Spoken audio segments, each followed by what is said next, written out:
Good morning, good afternoon. It's a Sunday. We're waiting for lunch and we're down in our little house here with all the Christmas toys. And it's really cold, isn't it? I brought a fleece down as well for Squirtle. Say hello, Hello. Squirtle.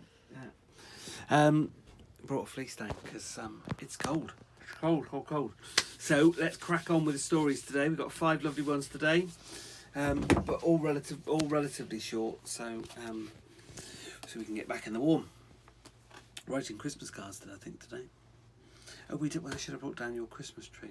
Shouldn't I? Maybe next weekend. So we've got Stickman, a classic Julia Donaldson, Axel Scheffler book. I think there was a televised version of that a couple of years ago. One Little Angel, which is a beautiful story, nativity story. We've got How to Catch Santa. As I say, we're getting properly into the kind of like the Christmassy ones now. So How to Catch Santa, an American book, this one, but really just funny and cute and everything. Dot in the Snow, beautiful book, not necessarily Christmassy, but it is all snowy and lovely. And we had the Snowman yesterday, so we're having the Snowman and the Snow Dog today. Should we start with that? Oh, yeah. Let's do that way round. The Snowman and the Snow Dog. So it finished yesterday with, is it James, the boy? He kind of comes out the morning after of the, and finds that the snowman has melted away. Isn't there a different boy this time? Yes, it is a different boy. Yeah, it's actually the boy who lives in the same house. So I think it was James in the first one. It's Billy in this one. Yeah. Come on, called Billy to his old dog. We're here. Let's explore our new home. But Billy's dog was too old and tired for exploring. As the months passed, he became slower and slower, and then one day he died. It's a nice cheery beginning for a story, isn't it? Yeah. Together, Billy and his mum buried him in the garden. Is that what we're going to do to you? Yeah. Winter came. Billy was lonely. He missed his old friend. He'd written a letter to Father Christmas and was about to take it downstairs when he tripped over a loose floorboard. What's this? Thought Billy as he pulled out an old shoebox. And inside he found a worn-out hat, some pieces of coal, a shriveled tangerine and a tatty green scarf. It would have been a shriveled tangerine. I found a shriveled tangerine in our fruit basket the other day, and he's only been there for about 3 days, so goodness knows how shriveled that tangerine would have been. As Billy unfolded the scarf, an old photograph dropped out. How odd! And then he realised another boy had lived here and made an amazing snowman. I'm going to make a snowman too, thought Billy, just like his one. So it's the same house where James lived. He took the box and ran outside and began to build his own snowman. He used 2 pieces of coal for the eyes and a new tangerine for the nose. And last of all, he gave him a great big smile. His snowman was perfect. But there was still plenty of snow left. Billy had an idea, and he started building again. And bit by bit, with 2 socks for ears, he made a snow dog. We ought to bring down a piece of paper with a pencil next week and draw the snowman, because we learned how to do it, and I think I can remember. Now it was late. Billy said goodnight to his 2 new friends and went inside to bed. At midnight, Billy was woken by a muffled bark. He peered out of the window and rubbed his eyes in disbelief. Did the snow dog move? He ran downstairs and flung open the back door, and then the most magical thing happened. The snowman and the snow dog came to life. The snowman politely shook his hand, and the snow dog bounded up to say hello. Then he was off up the garden where he found the old dog's ball. He wanted to play, but the snowman had found something too. It was a sledge. Billy climbed on board. Out through the gate they went, towards the park and up the hill. When they reached the top, Billy gasped in amazement. The air was full of flying snowmen, rising up from the gardens below. What a magical sight! Suddenly the snowman took Billy's hand and started to run. Billy grabbed the snow dog, and before he knew it, low over them. They were flying. I felt sure that it was going to be they were flying. Yeah, they were flying. Nice picture. Low over the rooftops they flew, then high above the city and out across the countryside. You've been to two places on there. You've been on there and you've been up the Shard. Mm-hmm. I don't know if you've been there or there, but you've definitely been to two places there. All of a sudden, the snowman sneezed and his tangerine nose blew off. They swooped down to find it, but when they landed, they found something really exciting. "Oh," cried Billy, "an aeroplane!" And together they went to take a closer look. They climbed in, and with the snowman at the controls, they were flying again. Out to sea they flew, on and on towards the North Pole. I'm guessing they found the nose because, like, in a couple of pictures. You're right. They He's don't got, know. he's got the nose back again by this point. Yeah. Must have just been on the floor there. Yeah. Good point. And what a sight greeted them when they arrived. There were snowmen and snow women everywhere. They'd all come to compete in the snowman's annual downhill race. Billy and the snowman reached the starting line just in time. The whistle blew and they were off. Twisting and turning, they sped down the course. Soon Billy and the snow dog were the only ones left, battling it out with a penguin. And just as it seemed certain the penguin would win, the little snow dog stretched forward and broke the finishing line tape with his nose. They had won. Amidst the celebrations, Father Christmas arrived and he handed Billy a small parcel. "This is for you. Happy Christmas." But there was no time to open the parcel. Dawn was breaking and it was time to go. When they landed in Billy's back garden, it was time for him to go back inside to bed. "I wish you could come with me," said Billy, "but you'd melt indoors." Billy's eyes filled with tears. He reached into his pocket for a hanky and instead found the present from Father Christmas. Quickly he unwrapped it. Inside was a brand new dog collar, and he fastened it around the snow dog's neck. "There you are," he said, "just like a proper dog." He turned to go, but as he did, so the snow dog's collar started to glow brighter and brighter until suddenly, bling, woof! And where the snow dog had been was a real live dog, his tail wagging with delight. "Oh," cried Billy, scooping him up, "you're just what I asked for in my letter to Father Christmas." Overjoyed, he hugged the snowman, and then it was time to go inside. Back in his bedroom, Billy waved goodnight to the snowman. Then he snuggled down in bed with his new friend. "I think I'll call you Socks," he said, as he drifted off to sleep. But when Billy woke up, Socks was nowhere to be seen. Billy's heart sank. Had it all been just a dream? Then, hearing an excited bark, Billy rushed downstairs, and there was Socks, waiting to go outside and play. Billy opened the door and out Socks sped, bounding towards the snowman. But the snowman was gone, melted away in the early morning sun. That snowman has died again, like the dog at the beginning, but at least it had a happy ending, and we have at least got a real life dog at the end. So a little bit more cheery at the end of that one than we had yesterday.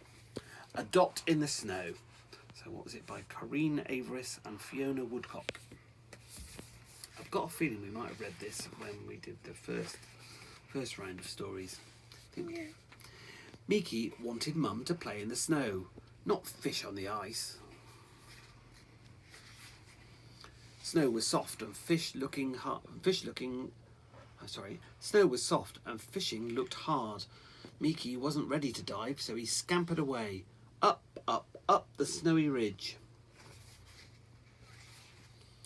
And that's when he saw it, a dot in the snow. He raced to get a closer look. The dot waved its paw. Miki sniffed. It smelt friendly. He liked its twinkly face and the gurgling sound it made. Did the dot want to play? Yes, it did. So what are they doing? Snowballs and sliding down on their tubbies. That looks fun, even though it might be very cold. And then suddenly it didn't. A red thing was missing from one of the dot's paws. Over here, I think. Mickey raced back and the ice went creak, crack, and the red thing fell into the sea. Mickey dived. The deeper it sank, the harder he paddled, until he caught it. But now the ice was breaking everywhere. Mickey showed the Dot how to jump. And together they climbed up, up, up to the place where they played. But where had it gone? Everything was white. Everything except for a dot in the snow. A mummy dot. Two cold noses nudged goodbye and twinkly faces hugged hello. Mickey knew he would miss the dot. Oh, Mickey's a boy, is it? I thought Mickey was a girl. Did you think it was a girl? Or did you think Mickey was a boy? Yeah, it's a boy. Mickey knew he'd miss the dot. But he missed his mum even more. Paw after paw, slow through the snow, Mickey marched back to the ice. Mum, where are you? A shape in the sea. Could it really be? Mum. No paddling left in little legs. Mum swam Mickey to a safer spot. He wanted to tell her all about the dot. But it would have to wait. Mickey dived deep, deep, deep into sleep. It was Dot in the Snow. Story of a curious polar bear and a little girl lost in the snow. That was quick. It was quick. Yeah, all quick stories today, I think. How to catch Santa. Right. Merry Christmas to Molly Quick. So this is various children writing to Santa saying, please may I have a bike, a helicopter, a boat, the moon, a zoo, a bottle of happiness, a genie and green hair. Dear Santa, I'd like 20 billion pounds, one shooting star, a spaceship, a tiger, new longer arms. I think they're all quite unrealistic. You haven't got such fancy things on your list, have you? And one of them did say a robot, I think. Oh, right, okay. That's possibly a wee bit more realistic than 20 billion pounds. After waiting for days and days and days, it's finally Christmas Eve. And that's when you can try and catch Santa. As you know, Santa's very busy and you won't be able to keep him for long, so plan ahead. Work out now how to make the most of your time. First of all, don't you have a zillion questions to ask him? So questions for Santa. How do you squeeze down chimneys? How do you stay clean? What about houses with no chimneys? How fast do reindeer fly to get everywhere in one night? What's their fuel? Magic? Do elves ever sneak a ride on your sleigh? What about children? How do you find children who are away on trips? What's your favourite toy? Do you get mountains and mountains of letters? Who invents the new toys at your workshop? The elves? Mrs. Claus? You? Do you really eat cookies at everyone's house?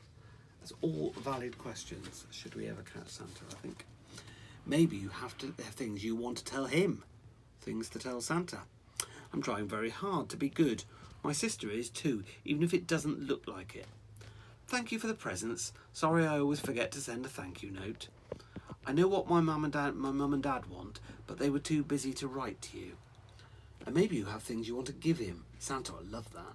Things to give Santa. A headlamp for going down dark, dark chimneys. A nose warmer for cold sleigh rides. Drawings of Santa with your family.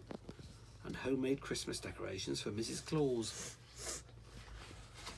Okay, now you know what you'll do once you've caught Santa.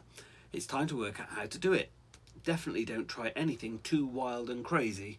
So trying lassoing Santa, distracting him with a giant candy cane, luring him into a snow trap, or tying nets between two palm trees.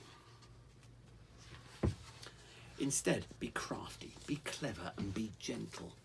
If you're very lucky, you will actually catch Santa, but you might only catch a glimpse of him, or you might just find Santa's been here clues. Plan for all these possibilities. Early on Christmas Eve, write Santa a note and fill it with glitter. And when he opens it, glitter will sprinkle all over him and he'll leave a trail. That's a Santa's been here clue. Scatter carrots in your garden or on the windowsill. If they disappear, that's a reindeer have been here clue. That is lots of carrots. That is a lot of carrots. When they say scatter carrots on your window, that's, yeah, That's more carrots than I think I've ever seen. Now try to be patient. While you wait, sing Christmas songs and read books about Santa. Maybe you'll even catch some new Santa catching ideas. Sorry, I missed the page. Write Santa riddles, but don't give the answer yet. Bake him cookies. Instead of putting them by the tree, draw arrows leading to your room. String bells and chimes above the cookies, and that way he'll make a racket and wake you up. Now try to be patient. While you wait, sing Christmas songs and read books about Santa. Maybe you'll even get some new Santa catching ideas. Ask your mum and dad if they've ever tried to catch Santa when they were little. Do they have any tricks? Check with your grandma and granddad too. Bet granddad would. He would have tried. When it starts to get dark, Santa and his reindeer begin their rounds. Have everyone keep an eye out of the window. If your family make lots of noise, laughing, eating, talking, playing games, say shh every now and then and listen for Santa sounds. Santa sounds. Santa's doing stretches on your neighbour's roof, sleigh bells, reindeer whinnying in the distance. I love the word whinnying. Reindeer whinnying in the distance, elves giggling, and ho ho ho. Once I think Emily heard like. Yes, I heard that she heard. Yeah. Oh, that's exciting. Is this Emily Sutton or Emily Dobbins? Emily Dobbins. Emily Dobbins. When you start to get sleepy, make last-minute preparations. Leave the Christmas tree lights on to help Santa see his way round. Rudolph, with his nose so bright, can't help him from the roof. Set out your Santa riddles with a note that says, "For help with the answers, wake me." Santa won't be able to resist. And is your puppy a good watchdog? A good, gentle watchdog? If yes, then let him stay in your bedroom. Remember, Santa won't come to your house until you're asleep. Before you lay your head on your pillow, peek out the window one last time. It looks like she's got her head stuck in the window there. Yeah. Good luck catching Santa and... Merry Christmas! And if you didn't catch Santa this time, don't worry, there's always next year. There's all the thank yous. That's nice. Nice. Right. Nativity book. This one, One Little Angel by Ruth Brown. This is a nice book. I like this one. Once upon a time, long, long ago, a huge bright star appeared in the sky. It was there to tell the world all about the birth of a very important baby. Everyone from the humblest shepherd to the wisest of wise men wanted to go and greet the newborn child. Everyone, that is, except one little angel. "I'm not going," said the little angel, stamping her foot. The other angels were shocked. "You've got to go," they whispered. "Gabriel said we've all got to go. He said we had to shine like stars in the sky and then go down and greet the baby. Everyone will be there, and he'll be ever so cross if you're not." "Well, he won't know, will he?" said the little angel. "If I stay up here until it's all over and you don't tell him, then he won't know." "Yes, he will," chorused the other angels. "Gabriel knows everything. Don't you remember? He told us he did. He knows if you tell a lie. He knows if you poke your tongue out at someone. And he always knows if you say rude words. So he's bound to know if you don't do what he said. Come on." But the little angel would not go with them, and so they left her alone in the dark. "I don't care," she muttered. "I don't want everybody staring at me, wearing this silly halo and these stupid wings. Anyway, I can see everything from up here." The little angel looked down at the scene below. Although she didn't want to join in, she definitely didn't want to miss anything. She saw the shepherds with their lambs, and she saw the three wise men with their precious gifts of gold, frankincense and myrrh. She saw the innkeeper and his wife, the cow, the horse, the donkey and the angels. She leant forward just a little further to see them all gathered round, gazing in silent wonder at the tiny baby. Suddenly, the darkness just slipped away. Everyone looked up. The little angel was bathed in light from the scene below. The little angel didn't move. She couldn't move. She was petrified. But just as her lip began to tremble, the silence was broken by the sound of loud applause echoing round the school hall. The little angel, shining brighter than the brightest star, smiled. And so did everyone else, especially the head teacher, Mr. Gabriel. The end. There, that's a nice story. Like that, like that. Right, final one. Do you want a slurp of hot chocolate? Have a little slurp of hot chocolate. Is it warm enough? I'll put some milk in it. Yeah. Have a good old slurp. I've got mine's a bit boring today. I've gone with it, and it looks horrible, doesn't it? Lemon meringue tea. Can highly recommend lemon meringue tea. Oh yeah, I love that one. But it just looks a little bit yucky, but it tastes rather gorgeous. Yeah, it is really nice. Right, Stickman, by the creators of the Gruffalo. Stickman lives in the family tree with his stick lady love and their stick children 3. One day he wakes early and goes for a jog. Stickman, oh Stickman, beware of the dog. Oh yeah, this one looks like it's Christmassy, but it's actually not. Yeah, well, it kind of gets Christmassy at the end, doesn't it? Yeah. A stick, barks the dog, an excellent stick, the right kind of stick for my favourite trick. I'll fetch it and drop it and fetch it and then I'll drop it and fetch it and drop it again. I'm not a stick, why can't you see? I'm Stickman, I'm Stickman, I'm Stickman, that's me. And I want to go home to the family tree. A notice says, dogs must be kept on the lead. At last the game's over and Stickman is freed. He sets off for home with a hop and a twirl. Stickman, oh Stickman, beware of the girl. A stick, cries the girl with a smile on her face. The right kind of poo stick for winning the race. Has everyone got one? Get ready to throw. It's 1, 2, 3. Into the river they go. I'm not a poo stick. Why can't they see? I'm Stickman. I'm Stickman. I'm Stickman. That's me. And I'm heading away from the family tree. Stickman is floating. He floats on and on. Stickman, oh Stickman, beware of the swan. A twig, says the swan. This twig is the best. It's the right kind of twig to weave into my nest. I'm not a twig. Why can't they see? I'm Stickman. I'm Stickman. I'm Stickman. That's me. And I long to be back in the family tree. The nest is deserted and Stickman is free. He drifts down the river and sails out to sea. He tosses and turns till the frolicking foam washes him up on a beach far from home. Here comes a dad with a spade in his hand. Stickman, oh Stickman, beware of the sand. A mast, yells the dad, an excellent mast. Hooray, there's a flag on our castle at last. I'm not a mast for the silly old flag, or a sword for a knight, or a hook for a bag. I'm not a pen, I'm not a bow, I'm not a bat, or a boomerang, no. I'm Stickman, oh Stickman, beware of the snow.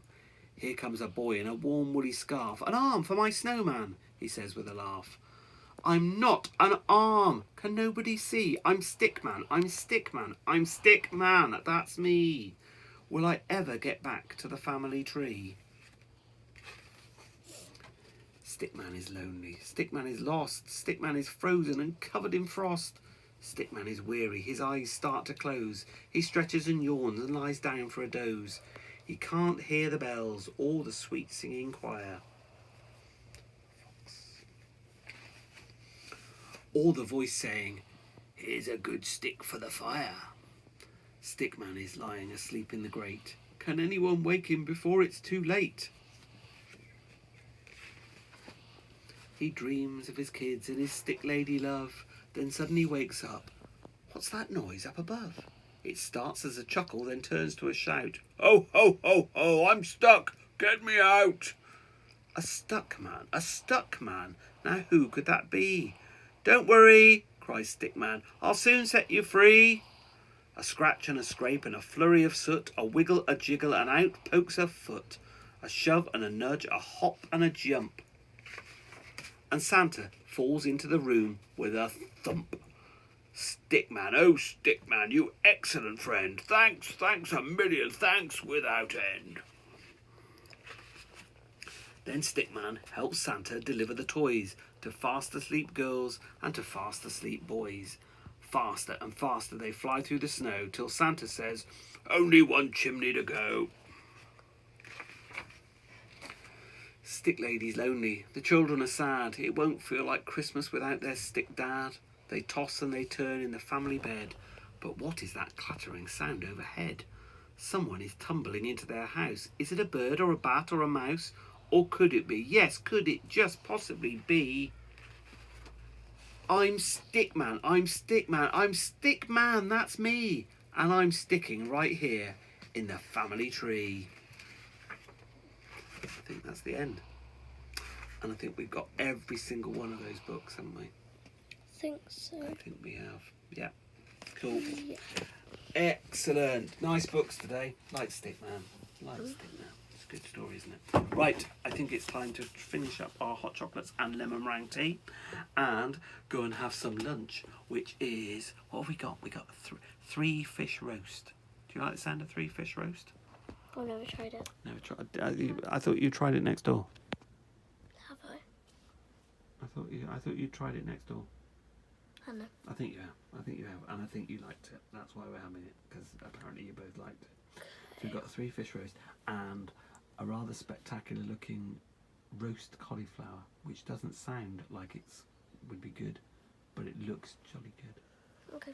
Okay, so it's time for lunch. So it's a goodbye from me and a goodbye from Squirtle. We will be back next week with more stories. Okay, have a good week. Bye. Bye.